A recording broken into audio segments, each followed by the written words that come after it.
wouldn't lie to you. Doesn't matter what I do, she's got a hold on me.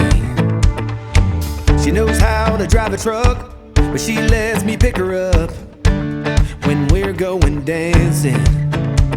My heart stops beating when my headlights shining on her. She's my con. Hello everyone, welcome back again. So this is the second video of 30 videos in 30 days. Today I'm going to do an update on both grow tents. In previous video of my April garden tour, I did a full tour of both polytunnels, the front and the back garden, and I did say at the end of that video that I was going to do an update on both grow tents. So get the camera set up, get you flipped around, and we'll go and have a look in there, see what's going on. So in the little shed out the back, we've got both grow tents. We've got the 4x2 and the 80x80 epic grow tent, and I'm not sure what make this one is, but these are no more than 60 to 70 pounds each on Amazon. They're the cheapest ones that I could find, and they're doing the job absolutely brilliantly. In the 4x2 we've got the which one is this one?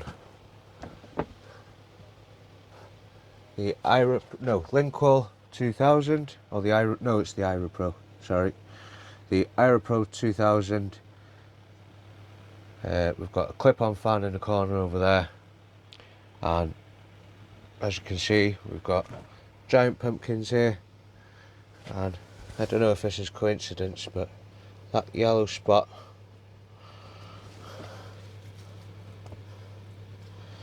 is on all three of these. Exactly the same place. It's rather strange. We've got another giant pumpkin there.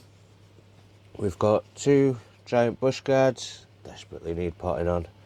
Got them sat in this tray, and there's a bit of compost underneath there, so the roots are still in compost, but they need potting on.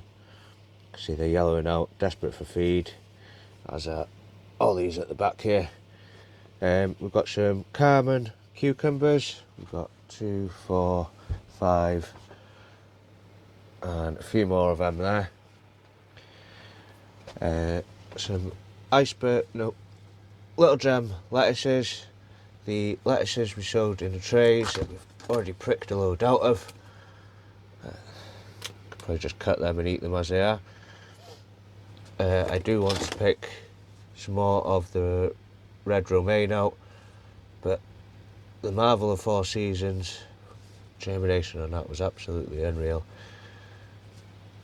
But just leave them in there, to be honest. But if I need any more, I'll prick them out, pot them on. We've got some more cucumbers there. The Jacoby little pumpkins. Say these are showing signs that they need potting on or feeding. I might try and get them potted on this afternoon. We've got the watermelon orangello and some blue ribbon back there. I am going to do another showing of the melons because they've just been really struggling. They've been coming up yellow and taking a sweet ass time to grow on, and then eventually greening up. I'm not sure what it is. I'm not sure if there's too much nutrients in the compost I'm starting them in, or if it's just the seed, or is the light too strong. Not really 100% sure. The light is nowhere near close to these, so they're not burning them. You know, that's a good 2.5, 3 foot away. You know, there's no chance that is burning them, or it's too intense for them. The door stays open, so they're not getting hot. So I think it might just be the seed compost that I'm using. Well, I'm not using seed compost, I'm using multi-purpose. So it could just be that it's too strong for them, but everything else, it's only the cucumbers and the melons and the Jacoby little pumpkins that have done that. Nothing else has, you know. These are in the same stuff, these seeds were started in the same stuff. These were started in the same stuff, these never did it. Is it just that they've got cold, or what. Who knows, maybe someone in the comments can help me out there. But that is what we've got going in the 4x2 grow tent at the moment.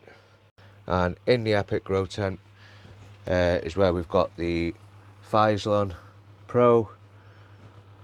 This was sent to me by Phlizon themselves, so I'd just like to say another thank you very much for this light. I've had now, it's been in here for a week and a half. The plants, they've definitely put on growth. Again, the yellowing is due to them needing potting on and feeding. I don't really want to pot these on into anything too big now, because it's going to get hassle potting them on, planting them out in the next couple of weeks. But these are all the giant cucumbers from my own saved seed, and as what I'm doing is just going through picking off all the flowers, because it's far too early to have anything set at the moment. So as and when I see the flowers, I'm just picking them off. But we're going to give these a bit of a feed today. Going to give them some of the BioBiz fish mix. Just going to be putting a cap full of that into a watering can and watering from the bottom. I'll just fill this tray up. So I'd just like to take a minute to thank Phlizon for sponsoring this video and a couple more videos that I've got going on at the moment. But they were kind enough to send me the Phlizon PRO-2000 PHX4.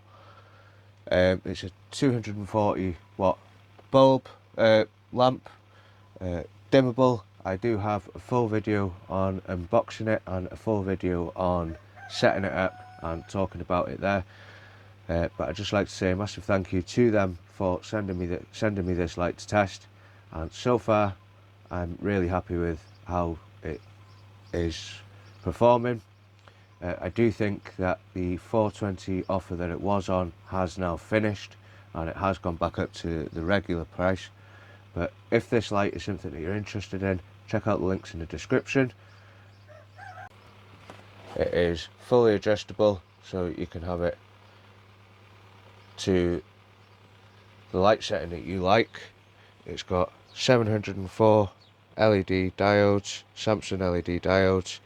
It'll do for veg and bloom, and it is doing really well in this 80 by 80 grow tent. There's not much heat at all. I can physically touch the bulbs, and that's after it's been on for a good few hours. So it does not get too hot, does not let off a lot of heat, and it works perfectly for the 3x3 grow tents. Right then guys, so that is going to be it for this video today. I hope you enjoyed it, and please, if you haven't already, don't forget to subscribe and drop me a comment below. And again, massive thank you to Phlizon for sponsoring this video, and if you are interested in getting one of these grow lights, check out the links in the description, and catch you on the next one. Bye for now.